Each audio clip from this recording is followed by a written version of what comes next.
Good morning, children. Let us discuss about the first topic, introduction, conductance, and specific conductance. This is electrochemistry first topic about introduction and all. Let us discuss some of the important points which you require. The best conductor, question number 1. The best conductor of electricity is a 1M solution of. So boric acid, acetic acid, H2SO4, sulfuric acid, and phosphoric acid. All are taken 1 molar solution. Concentration is same. So which is going to be a good conductor, best conductor? Whichever is more ionizable, that is going to be the best conductor. So out of the given options, sulfuric acid is the best conductor because its ionization is more. Next, question number 2. Which of the following aqueous solutions will conduct an electric current quite well? Even here also the concept is same. Wherever ionization is more, the conductance will be more. So among the given options, sugar and glycerol. Sugar is a solid anyhow. Glycerol, a covalent compound. Pure water is unionizable, and therefore, and the option is HCl is the correct option. Third question. Pure water does not conduct electricity because it is, again the given concept is the same, neutral, readily decomposed, almost unionized, and completely ionized. Pure water is almost unionized. That is the reason why it is a bad conductor, pure water. Question number 4. In aqueous solution, strong electrolytes ionize and yield. Any strong electrolyte, NaCl, KCl, these are all strong electrolytes. So in aqueous solution, they are ionizing into ions like Na plus and Cl minus ions. So therefore, option 1 is correct, ions. Which of the following is a poor conductor of electricity? Poor conductor of electricity should be an ionic compound. It should be able to ionize. Now, among the given options, CH3COONA, it is a salt, it is ionizable. C2H5OH is a covalent compound, therefore it cannot be ionized. And NaCl can be ionized, and KOH is also ionizable. So, which is our option? C2H5OH is the correct option, which is a poor conductor they are asking. Next, Arrhenius theory is applicable only to. Arrhenius theory is applicable.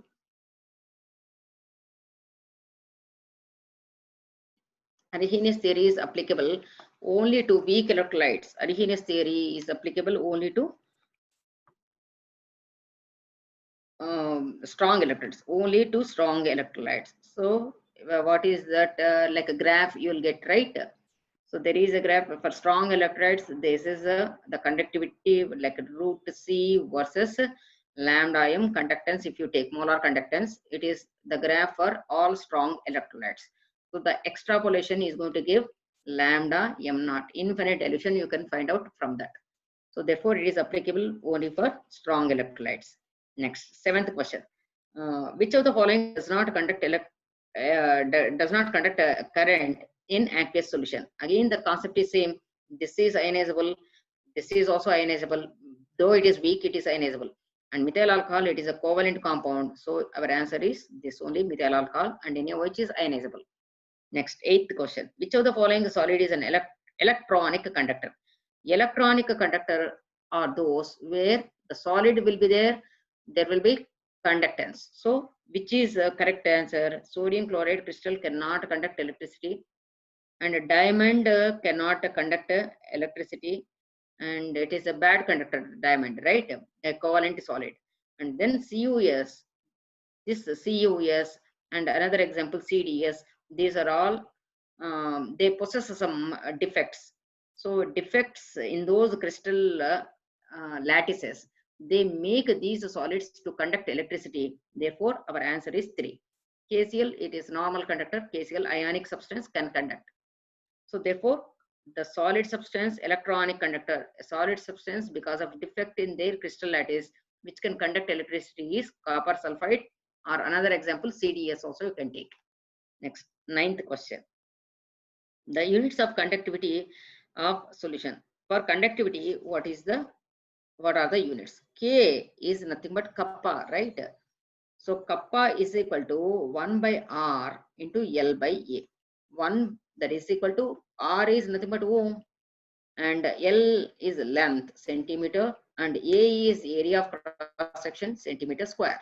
So therefore, K has units of per ohm per centimeter, per ohm per centimeter, or mho centimeter per centimeter. So among the given option, 3 is correct. Next, the unit of cell constant, I'm sorry.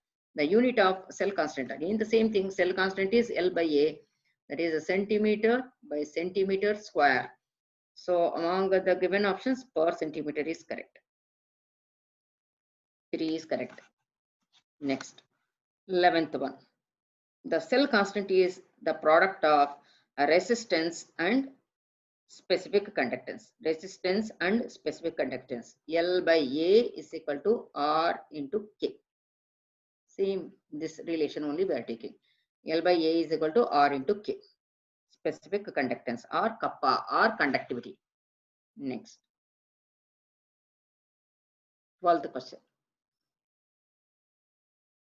If the specific conductance and conductance of a solution are same, then its cell constant is equal to, if a specific conductance and K is equal to, again the relation is what, K is equal to 1 by R into L by A. This is the relation.